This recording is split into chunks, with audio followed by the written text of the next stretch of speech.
Welcome back. You're listening to Empowered Living, Life, the Truth, and Being Free. I'm your host, Steve Maraboli. For more information about A Better Today, our speeches, programs, seminars, make sure you check out abettertoday.com, stevemaraboli.com. And for every show we have ever done, folks, every single show, the one mission of A Better Today is to make sure that the empowerment, the arms of empowerment can reach out and embrace everybody 100% free. Every show, all over 200 of hours of amazing interviews with some amazing people like Deborah King. You can check that out and download the shows 100% free at empoweredlivingradio.com. That's empoweredlivingradio.com. We are having a great conversation with Deborah King about her new book, Truth Heals, What You Hide Can Hurt You. Deborah King is a health and wellness expert, internationally best-selling author, attorney, national keynote speaker. She knows what she's talking about, and we're doing a little gut check today. We're talking about truth, and make sure you check out her website, DeborahKingCenter.com. That's DeborahKingCenter.com. We're going to continue on with feedback.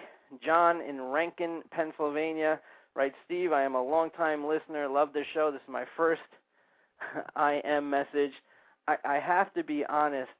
I don't feel I'm an evil person or a deceitful person, but I do tell lies, and I often justify these lies to myself because I don't want to hurt people's feelings. Is this something that I need to address, Deborah? Well, John, I got to tell you, we all tell lies. I think the most recent study shows that we lie as often as 2 or 3 times every hour. So, you know, kudos to you for recognizing the fact that you tell a few lies.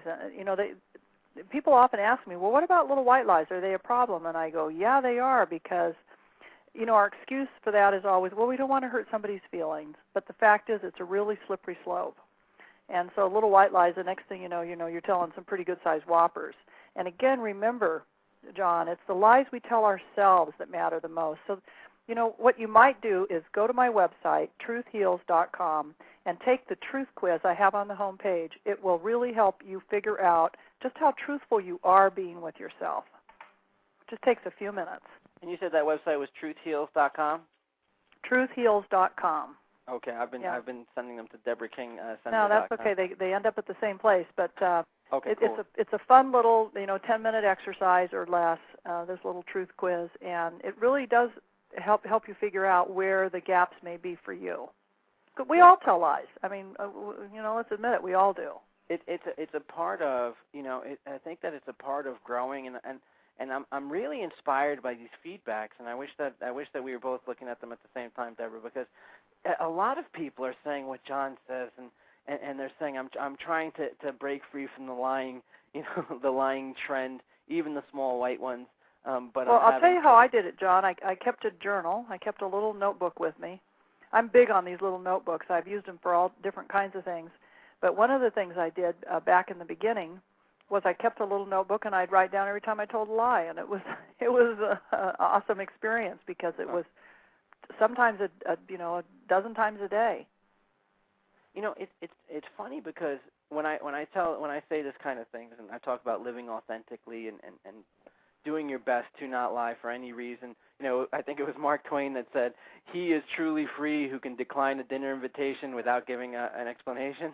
Giving an excuse. Wow, that is a cool saying. I don't think I know that one. Yeah, and it's so true. And a lot of times, though, Deborah, the truth just isn't dressed for the occasion, and it's hard sometimes to tell somebody the baby's ugly. But well, the best thing is to say nothing. We don't always have to, offer an opinion.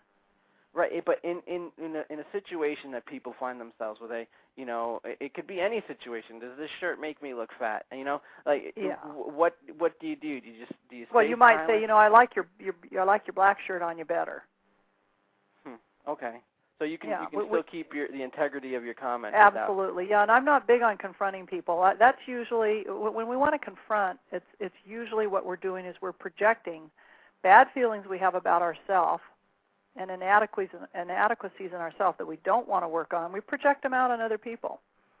And anytime we feel the urge to set the record straight with somebody else, what I encourage people to do is look within, because chances are the real problem's inside us. Yeah, I'm thinking of your story and the cancer scare. I mean, Is this something, were you a spiritual person before that? Hardly. I had a rough childhood. I was sexually abused by my dad, and I was aware of it. It's not like I was disassociated from it, but I never wanted to deal with it. I wanted to be like everybody else and claim I had a terrific childhood and Right. super duper parents. But so many of us really have had some tough times as kids, and I just covered the whole thing over with a lot of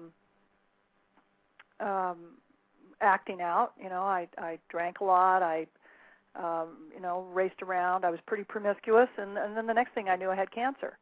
And that's again where I stopped and thought, well, maybe I ought to look here and see if there's something wrong. And in looking, I found out what I needed to do was address all these feelings that I'd buried inside. I had a lot of rage. I had a lot of fear. I was, pretty well screwed up. And it took a while, and it took a major overhaul on myself. But where it brought me was to a point of clarity that I can really help other people because I've been through just about every experience you can imagine, and come out the other side with. Really, I'm in terrific health, and I'm a well-adjusted, happy person, and so I know how to help other people get to that same place. It really is amazing, and Deborah, I can't help but be in awe of your story because you hear things, and I guess intuitively that it's those of us who have been broken who become experts in mending, right? But when I hear... It is true, and that's often when I'm working in public with someone, I'll point out to them that it's really the silver lining, in all those clouds you've had in your life. And I hate to use trite phrases, but the fact is, when we're handed lemons, what we want to do is make lemonade. And the people who make the biggest strides spiritually are those who make do and make the best of what they're given in life, whether it's a difficult marital relationship or maybe a difficult sexual orientation or something else that makes you feel discriminated against, makes you feel like you're a minority. Maybe it's an illness. It can be almost anything. Whatever we're handed in life is what we're here to solve and resolve and make the most out of it we can. Make the most out of our lives. We're going to continue back on feedback, folks. We're speaking with Deborah King. She's the internationally best-selling author and expert. She wrote a new book. It's called Truth Heals. What You Hide Can Hurt You. Make sure you check out her website, truthheals.com or deborahkingcenter.com. We're going to continue with feedback. This one comes from Liliana in Melbourne, Australia. Steve, please ask Miss Deborah what I can do. I don't really have people around me I can trust with my truth, and I'm not sure I can be honest enough to myself. Can I get past my own barrier? Liliana, I'm gonna actually urge you to try reading Truth Heals because it will lead you really easily, step by step, chapter by chapter, into your truth.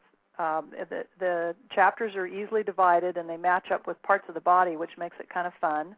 So, for example, if you've got maybe problems with your digestion, or maybe you have headaches, you can actually track that back to probably the emotion that you're not dealing with. And it uses all celebrity examples, so that's always way cool. You can Sure. compare yourself to Donald Trump or whoever is on that page, and exemplifies that same thing. I don't think you need to talk to other people about this. I think you're best off working through it on your own. So our bodies really are a printout of our thoughts, huh? They are. Isn't that amazing?